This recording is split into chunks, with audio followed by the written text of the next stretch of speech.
नीतीश जी ने प्रोहिबिशन लागू किया, तो आपको क्या लगता है कि प्रोहिबिशन क्या अच्छी चीज है, खराब चीज है, और आपकी सरकार आएगी तो क्या निर्णय लीजिएगा आप? मतलब 2 साल से हर इंटरव्यू में मैंने कहा है कि मैं शराबबंदी के विरोध में हूं, और अगर जनसुराज की व्यवस्था बनती है तो सबसे पहला निर्णय 1 घंटे के अंदर 15 मिनट में शराबबंदी को हटा लिया जाएगा। पूरे दुनिया में शराबबंदी के जरिए किसी समाज, राज्य या देश का भला हुआ हो, आर्थिक फायदा हुआ हो, इसका कोई प्रमाण नहीं है। और ऐसा नहीं है कि बिहार और बिहार के नेताओं, नीतीश कुमार ने कोई नई डिस्कवरी की है। इस तरह के प्रयास देश के अन्य राज्यों में हुए हैं, दुनिया के अन्य देशों में, अमेरिका इंक्लूडेड, ऐसे प्रयास हुए। और मेक्सिको बॉर्डर से पुलिस करता था, यूएस, हर जगह लोगों का अनुभव यह रहा कि इसको लागू करना करीब करीब असंभव है, और इसको लागू करने के नुकसान ज्यादा है, फायदे कम है। दूसरा, एक इसका मोरल आधार है। जो लोग शराबबंदी के पक्ष की बात करते हैं वो इसके मोरल आधार की बात करते हैं, और वो गांधी जी का रेफरेंस देते हैं, नीतीश कुमार कम से कम। तो मैं रोज ये कह रहा हूं, आपके कैमरे पर भी दोहरा देता हूं, गांधी जी ने ये नहीं कहा कि सरकार को कानून बनाकर शराबबंदी लागू करना चाहिए। गांधी जी ने ये कहा कि शराबबंदी को रोक करने के लिए, शराब के यूज को रोकने के लिए सामाजिक प्रयास होना चाहिए। ये तो ऐसे हुआ कि गांधी जी ने यह भी कहा कि समाज में लोगों को शाकाहारी होना चाहिए।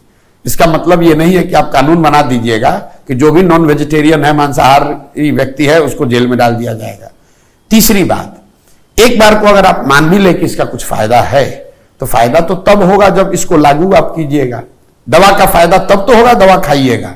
तो जो बिहार में शराबबंदी लागू है, ये तो सिर्फ इसमें शराब के दुकान बंद कर दिए गए और होम डिलीवरी चालू हो गया। तो मान लीजिए कि आज अमेजॉन है, फ्लिपकार्ट है, दुकानें बंद है, फिर भी आप अमेजॉन और फ्लिपकार्ट से तो सामान खरीद ही पा रहे हैं।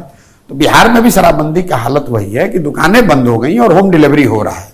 चौथी बात, बिहार जैसे गरीब राज्य में हर साल शराबबंदी के नाम पर 20,000 करोड़ रुपया के रेवेन्यू का लॉस हो रहा है, राजस्व का नुकसान हो रहा है। और ये पैसा जा कहां रहा है? ये पैसा जा रहा है शराब माफिया के पास, भ्रष्ट अधिकारियों के पास। पांचवी बात, शराबबंदी लागू होने के बाद 2016 के बाद से बिहार में कानून व्यवस्था की स्थिति दिनों दिन बिगड़ी है। क्यों बिगड़ी है? उसकी एक वजह यह है कि प्रशासन का एक बड़ा तंत्र, पुलिस प्रशासन का एक बड़ा तंत्र सिर्फ और सिर्फ शराबबंदी को लागू करने, उसको छिपाने, उसको बढ़ाने या घटाने में लगा हुआ है, उससे कमाने में लगा हुआ है। सुप्रीम कोर्ट के चीफ जस्टिस ने कहा कि इस तरह के निर्णयों से पूरी न्यायिक व्यवस्था का सिस्टम चरमरा गया है। बिहार में कोई 8.5 लाख केस अभी तक हुए हैं शराबबंदी में। 6,36,000 से ज्यादा केस कोर्ट में लंबित हैं। 1,23,000 से ज्यादा लोग आज भी अंडर ट्रायल जेल में हैं। और ये लोग कौन हैं? ये ज्यादातर लोग उन समाज के हैं जिनका प्रतिनिधित्व करने का ये लोग दावा करते हैं। और एक अंतिम बात, ये सब कुछ आपने किया किस नाम पर? महिला सशक्तिकरण के नाम पर। और इसका सबसे बड़ा नुकसान किसको है? महिलाओं को है।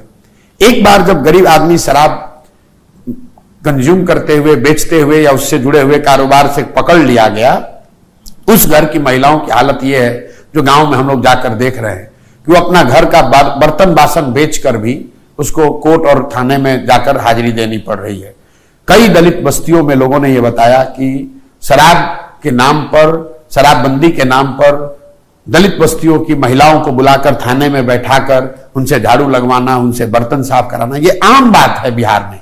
कि तुम्हारा पति शराब के धंधे में लगा हुआ है, तुम्हारा पति ताड़ी उतारता है, उसकी महिला को बुला लिया, 4 महिलाओं को बुला लिया, थाना में झाड़ू लगवा रहा है। और ये कैमरे पर बातें हैं, ये कैमरे पर मैंने वीडियो डाला है। तो आप ना, इसका कोई दुनिया में कोई प्रमाण है कि इसका फायदा है, ना इसका कोई मौलिक आधार है, ना कोई आप इसको लागू कर पा रहे हैं। 20,000 करोड़ का नुकसान अलग हो रहा है, महिलाओं को कोई फायदा हुआ नहीं। और युवा जो है वो शराबबंदी में लगा हुआ है, कोई स्मैक पी रहा है, कोई गलत व्यसन कर रहा है, कोई गलत काम कर रहा है। तो इससे किसका फायदा है? ये तो सिर्फ और सिर्फ नीतीश कुमार की जिद है कि भैया हम लागू करेंगे। पूरा बिहार जान रहा है कि शराब बिक रहा है, उनके इर्द गिर्द बैठे हुए लोग इसी शराब के धंधे में लगे हुए हैं, शराब पी रहे हैं, और नीतीश कुमार कह रहे हैं कि शराबबंदी लागू है।